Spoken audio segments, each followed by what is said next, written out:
ਮੇਰੇ ਵੱਲੋਂ ਆਪ ਸਭ ਦਾ ਬਹੁਤ ਬਹੁਤ ਸਵਾਗਤ ਹੈ। ਅੱਜ ਮੈਂ ਤੁਹਾਨੂੰ ਕਸ਼ਮੀਰ ਨੀਰ ਦੀ ਗਜ਼ਲ ਗੁੰਮ ਨੇ ਰਸੋਈ ਵਿੱਚੋਂ ਦੇ ਪ੍ਰਸ਼ਨ ਉੱਤਰ ਕਰਾਵਾਂਗੀ। ਪਹਿਲਾ ਹੈ, ਸਖਤ ਗਰਮੀ ਵਿੱਚ ਕੰਮ ਕਰਨ ਵਾਲੇ ਕਿਸ ਦੇ ਮਥਾਜ ਹੋ ਗਏ ਹਨ। ਮਥਾਜ ਹੁੰਦਾ ਅਧੀਨ ਹੋਣਾ।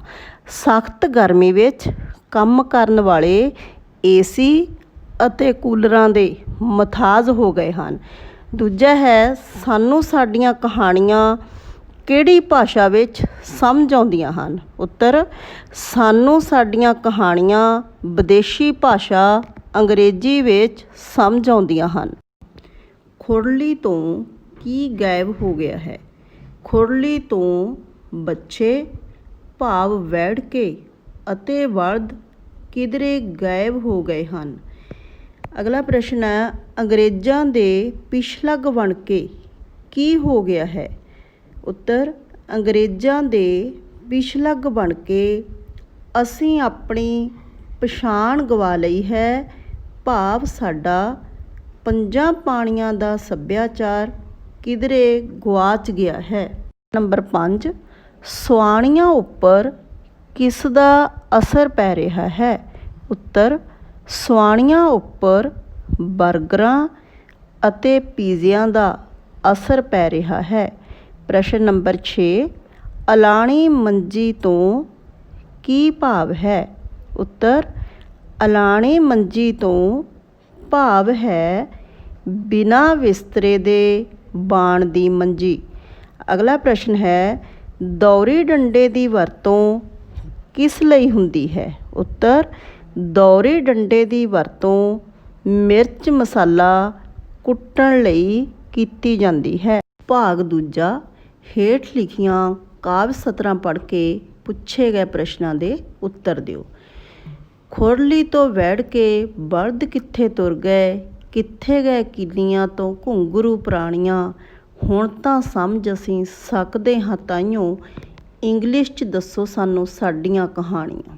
ਪਹਿਲਾ ਹੈ, ਕਿੱਲੀ ਤੋਂ ਕੀ ਗੁਆਚ ਗਿਆ ਹੈ। ਕਿੱਲੀਆਂ ਤੋਂ ਘੁੰਗਰੂ ਅਤੇ ਪ੍ਰਾਣੀਆਂ ਗੁਆਚ ਗਈਆਂ ਹਨ। ਪ੍ਰਸ਼ਨ ਨੰਬਰ 2, ਖੁਰਲੀ ਉੱਪਰ ਕਿਸ ਦੀ ਘਾਟ ਮਹਿਸੂਸ ਹੋ ਰਹੀ ਹੈ। ਖੁਰਲੀ ਉੱਪਰ ਵੈੜਕਿਆਂ ਤੇ ਬਲਦਾਂ ਦੀ ਘਾਟ ਮਹਿਸੂਸ ਹੋ ਰਹੀ ਹੈ। ਪ੍ਰਸ਼ਨ ਨੰਬਰ 3, ਹੁਣ ਸਾਨੂੰ ਕਿਹੜੀ ਭਾਸ਼ਾ ਸਮਝ ਆਉਂਦੀ ਹੈ। ਉੱਤਰ, ਹੁਣ ਸਾਨੂੰ ਅੰਗਰੇਜ਼ੀ ਭਾਸ਼ਾ ਸਮਝ ਆਉਂਦੀ ਹੈ। ਪ੍ਰਸ਼ਨ ਨੰਬਰ 4, ਇਹਨਾਂ ਕਾਵਿ ਸਤਰਾਂ ਦਾ ਭਾਵ 20-25 ਸ਼ਬਦਾਂ ਵਿੱਚ ਲਿਖੋ। ਉੱਤਰ, ਇਹਨਾਂ ਕਾਵਿ ਸਤਰਾਂ ਦਾ ਭਾਵ ਹੈ ਕਿ ਵਿਦੇਸ਼ੀ ਸੱਭਿਆਚਾਰ ਦੇ ਆਉਣ ਨਾਲ ਸਾਡਾ ਆਪਣਾ ਸੱਭਿਆਚਾਰ ਕਿਧਰੇ ਅਲੋਪ ਹੁੰਦਾ ਜਾ ਰਿਹਾ ਹੈ। ਸਾਡੀ ਜੀਵਨ ਜਾਚ ਬਦਲ ਰਹੀ ਹੈ। ਪਹਿਲਾਂ ਖੁਰਲੀਆਂ ਉੱਤੇ ਵੈੜਕੇ ਅਤੇ ਬਲਦ ਦਿਖਾਈ ਦਿੰਦੇ ਸਨ, ਹੁਣ ਉਹ ਵੀ ਨਹੀਂ ਰਹੇ। ਕਿੱਲੀਆਂ ਤੋਂ ਬਲਦਾਂ ਦੇ ਗਲਾਂ ਵਿੱਚ ਪਾਉਣ ਵਾਲੇ ਘੁੰਗਰੂ ਅਤੇ ਪ੍ਰਾਣੀਆਂ ਵੀ ਕਿਧਰੇ ਗਾਇਬ ਹੋ ਗਈਆਂ ਹਨ। ਲੋਕ ਮਾਂ ਬੋਲੀ ਪੰਜਾਬੀ ਨੂੰ ਭੁੱਲ ਕੇ ਅੰਗਰੇਜ਼ੀ ਸਮਝਣ ਲੱਗ ਪਏ ਹਨ। ਪ੍ਰਸ਼ਨ ਨੰਬਰ 9, ਪੰਜਾਬੀ ਸੱਭਿਆਚਾਰ ਉੱਪਰ ਪੱਛਮੀ ਪ੍ਰਭਾਵ ਪੈ ਰਿਹਾ ਹੈ। ਕੀ ਤੁਸੀਂ ਇਸ ਵਿਚਾਰ ਨਾਲ ਸਹਿਮਤ ਹੋ। ਆਪਣੀਆਂ ਦਲੀਲਾਂ ਦਿਓ। ਉੱਤਰ, ਪੰਜਾਬੀ ਸੱਭਿਆਚਾਰ 'ਤੇ ਸੱਚਮੁੱਚ ਹੀ ਪੱਛਮੀ ਪ੍ਰਭਾਵ ਪੈ ਰਿਹਾ ਹੈ। ਇਹੀ ਕਾਰਨ ਹੈ ਕਿ ਸਾਡਾ ਰਹਿਣ ਸਹਿਣ, ਖਾਣ ਪੀਣ ਅਤੇ ਪਹਿਰਾਵਾ ਆਦਿ ਸਭ ਕੁਝ ਬਦਲ ਗਿਆ ਹੈ। ਸਾਡਾ ਰਹਿਣ ਸਹਿਣ ਪੱਛਮੀ ਢੰਗ ਦਾ ਹੁੰਦਾ ਜਾ ਰਿਹਾ ਹੈ। ਉਹ ਲੋਕ ਗਰਮ ਹਵਾ ਵਿੱਚ ਛਾਤੀ ਤਾਣ ਕੇ ਕੰਮ ਕਰਦੇ ਸਨ, ਉਹ ਏਸੀ ਅਤੇ ਕੂਲਰਾਂ ਦੇ ਮਥਾਜ ਹੋ ਗਏ ਹਨ।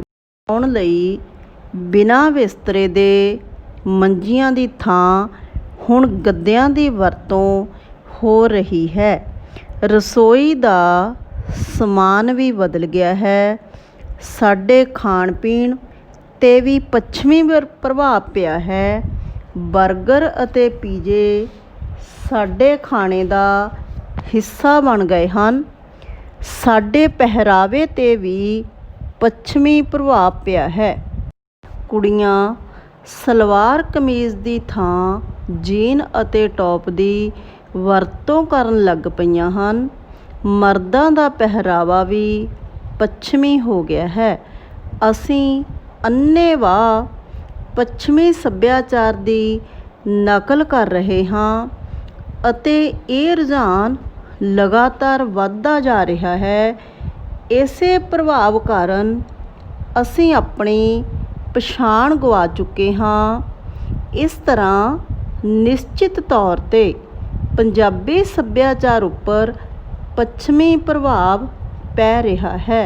ਨੰਬਰ 10, ਕੀ ਪਰੰਪਰਕ ਜੀਵਨ ਜਾਚ ਨੂੰ ਬਚਾਇਆ ਜਾ ਸਕਦਾ ਹੈ? ਆਪਣੇ ਸੁਝਾਅ ਪੇਸ਼ ਕਰੋ। ਉੱਤਰ, ਪੰਜਾਬੀ ਸੱਭਿਆਚਾਰ 'ਤੇ ਪਏ ਪੱਛਮੀ ਪ੍ਰਭਾਵ ਕਾਰਨ ਸਾਡੀ ਸੱਭਿਅਤਾ ਦੀ ਨੁਹਾਰ ਬਦਲ ਗਈ ਹੈ। ਹੁਣ ਦੇਖਣਾ ਇਹ ਹੈ ਕਿ ਇਸ ਹਾਲਤ ਵਿੱਚ ਪਰੰਪਰਾਗਤ ਜੀਵਨ ਜਾਚ ਨੂੰ ਕਿਵੇਂ ਬਚਾਇਆ ਜਾ ਸਕਦਾ ਹੈ।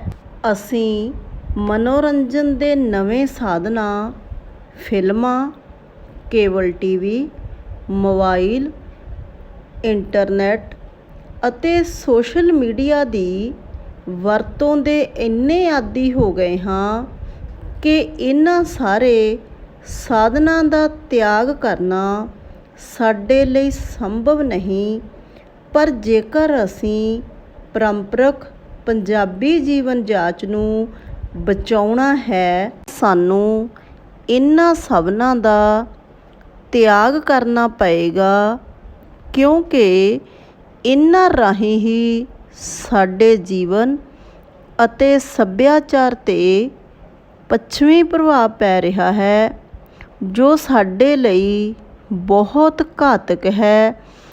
ਇਸ ਸਥਿਤੀ ਵਿੱਚ ਪਰੰਪਰਕ ਪੰਜਾਬੀ ਜੀਵਨ ਜਾਚ ਨੂੰ ਬਚਾਈ ਰੱਖਣਾ ਬਹੁਤ ਮੁਸ਼ਕਿਲ ਹੈ। ਫਿਰ ਵੀ ਇਸ ਸੰਬੰਧ ਵਿੱਚ ਕੁਝ ਯਤਨ ਕੀਤੇ ਜਾ ਸਕਦੇ ਹਨ।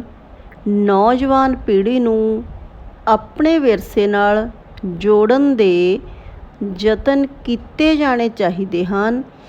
ਇਸ ਸੰਬੰਧ ਵਿੱਚ ਅਖਬਾਰਾਂ, ਰੇਡੀਓ ਅਤੇ ਟੈਲੀਵਿਜ਼ਨ ਦੀ ਮਦਦ ਲਈ ਜਾਣੀ ਚਾਹੀਦੀ ਹੈ। ਸਕੂਲ ਤੇ ਕਾਲਜ ਪੱਧਰ ਦੇ ਪਾਠਕ੍ਰਮ ਤਿਆਰ ਕਰਦੇ ਸਮੇਂ ਇਸ ਪਾਸੇ ਧਿਆਨ ਦੇਣਾ ਚਾਹੀਦਾ ਹੈ ਕਿ ਵਿਦਿਆਰਥੀਆਂ ਦੇ ਜੀਵਨ ਵਿੱਚ ਪਰੰਪਰਕ ਮਾਨਵੀ ਕੀਮਤਾਂ ਪੈਦਾ ਹੋਣ। ਮਨੋਰੰਜਨ ਅਤੇ ਗਿਆਨ ਦੇ ਮੌਜੂਦਾ ਸਾਧਨਾਂ ਦੀਆਂ ਹਾਨੀਆਂ ਤੋਂ ਬਚਣ ਲਈ ਸੁਚੇਤ ਰਹਿਣ ਦੀ ਵੀ ਲੋੜ ਹੈ। ਪ੍ਰਸ਼ਨ ਨੰਬਰ 11, ਪੰਜਾਬੀ ਦਿਹਾਤੀ ਜੀਵਨ ਜਾਚ ਨਾਲ ਸੰਬੰਧਿਤ ਸੰਦਾਂ, ਚੀਜ਼ਾਂ, ਵਸਤਾਂ ਦੀ ਸੂਚੀ ਬਣਾਓ। ਉਹਨਾਂ ਦੇ ਕੰਮਾਂ ਦਾ ਵੇਰਵਾ ਵੀ ਦਿਓ। ਉੱਤਰ, ਨੰਬਰ 1 ਚੱਕੀ, ਆਟਾ ਪੀਸਣ ਵਾਲੀ, ਘੁੰਗਰੂ, ਬਲਦਾਂ ਦੇ ਗਲਾਂ ਵਿੱਚ ਪਾਉਣ ਵਾਲੇ, ਮਧਾਣੀ ਤੇ ਚਾਟੀ, ਦੁੱਧ ਰਿੜਕਣ ਵਾਲੀ, ਦੌਰੀ ਡੰਡਾ, ਮਿਰਚ ਮਸਾਲਾ ਕੁੱਟਣ ਵਾਲਾ, ਅਲਾਣੀ ਮੰਜੀ, ਬਿਨਾਂ ਬਿਸਤਰੇ ਦੇ ਬਾਣ ਦੀ ਮੰਜੀ, ਸੁਹਾਗਾ, ਜ਼ਮੀਨ ਨੂੰ ਪੱਧਰਾ ਕਰਨ ਵਾਲਾ ਸੰਦ, ਚਰਖਾ, ਸੂਤ ਕੱਤਣ ਵਾਲਾ, ਪੱਖੀ, ਹਵਾ ਝੱਲਣ ਵਾਲੀ, ਤੌੜੀ, ਦਾਲ ਬਣਾਉਣ ਵਾਲੀ। ਪ੍ਰਸ਼ਨ ਨੰਬਰ 12, ਕਦਰਾਂ ਕੀਮਤਾਂ ਦੇ ਆਧਾਰ ਉੱਪਰ ਸਮਕਾਲੀ ਪੰਜਾਬੀ ਸੱਭਿਆਚਾਰ ਬਾਰੇ ਟਿੱਪਣੀ ਕਰੋ। ਉੱਤਰ, ਸਮਕਾਲੀ ਪੰਜਾਬੀ ਸੱਭਿਆਚਾਰ ਪਰੰਪਰਕ ਪੱਛਮੀ ਸੱਭਿਆਚਾਰ ਦਾ ਬਦਲਿਆ ਹੋਇਆ ਰੂਪ ਹੈ। ਇਹ ਪੱਛਮ ਦੇ ਪ੍ਰਭਾਵ ਦਾ ਸਿੱਟਾ ਹੈ। ਇਸ ਪ੍ਰਭਾਵ ਕਾਰਨ ਸਾਡਾ ਰਹਿਣ ਸਹਿਣ, ਖਾਣ ਪੀਣ, ਪਹਿਰਾਵਾ ਆਦਿ ਸਭ ਕੁਝ ਬਦਲਿਆ ਹੈ। ਸਮੁੱਚੇ ਰੂਪ ਵਿੱਚ ਪੰਜਾਬੀ ਸੱਭਿਆਚਾਰ ਦੀ ਨੁਹਾਰ ਹੀ ਬਦਲ ਗਈ ਹੈ। ਸਮਕਾਲੀ ਪੰਜਾਬੀ ਸੱਭਿਆਚਾਰ ਵਿੱਚ ਸਾਡੇ ਰਹਿਣ ਸਹਿਣ ਦਾ ਢੰਗ ਪੱਛਮੀ ਢੰਗ ਦਾ ਹੋ ਗਿਆ ਹੈ। ਹੁਣ ਏਸੀ, ਕੂਲਰਾਂ ਅਤੇ ਸੌਣ ਲਈ ਗੱਦਿਆਂ ਦੀ ਵਰਤੋਂ ਹੁੰਦੀ ਹੈ। ਰਸੋਈ ਦਾ ਰੂਪ ਵੀ ਬਦਲ ਗਿਆ ਹੈ। ਬਰਗਰ ਅਤੇ ਪੀਜ਼ੇ ਸਾਡੇ ਖਾਣੇ ਦਾ ਹਿੱਸਾ ਬਣ ਗਏ ਹਨ। ਸਮਕਾਲੀ ਪੰਜਾਬੀ ਸੱਭਿਆਚਾਰ ਵਿੱਚ ਸਾਡਾ ਪਹਿਰਾਵਾ ਵੀ ਬਦਲ ਗਿਆ ਹੈ। ਪਰਿਵਾਰਿਕ ਰਿਸ਼ਤੇ ਖਤਮ ਹੋ ਗਏ ਹਨ। ਲੋਕ ਪਦਾਰਥਵਾਦੀ ਬਣ ਗਏ ਹਨ। ਪੰਜਾਬ ਦਾ ਅਮੀਰ ਵਿਰਸਾ ਖਤਮ ਹੋ ਗਿਆ ਹੈ। ਅਸੀਂ ਅੰਨ੍ਹੇਵਾਹ ਪੱਛਮ ਦੀ ਨਕਲ ਕਰ ਰਹੇ ਹਾਂ। ਇਹੀ ਕਾਰਨ ਹੈ ਕਿ ਅਸੀਂ ਆਪਣੀ ਪਛਾਣ ਗੁਆ ਚੁੱਕੇ ਹਾਂ। ਪ੍ਰਸ਼ਨ ਨੰਬਰ 13, ਗੁੰਮ ਨੇ ਰਸੋਈ ਵਿੱਚੋਂ ਨਾਂ ਦੀ ਗਜ਼ਲ ਵਿੱਚ ਪੇਸ਼ ਹੋਈਆਂ ਕਦਰਾਂ ਕੀਮਤਾਂ ਬਾਰੇ ਜਾਣਕਾਰੀ ਦਿਓ।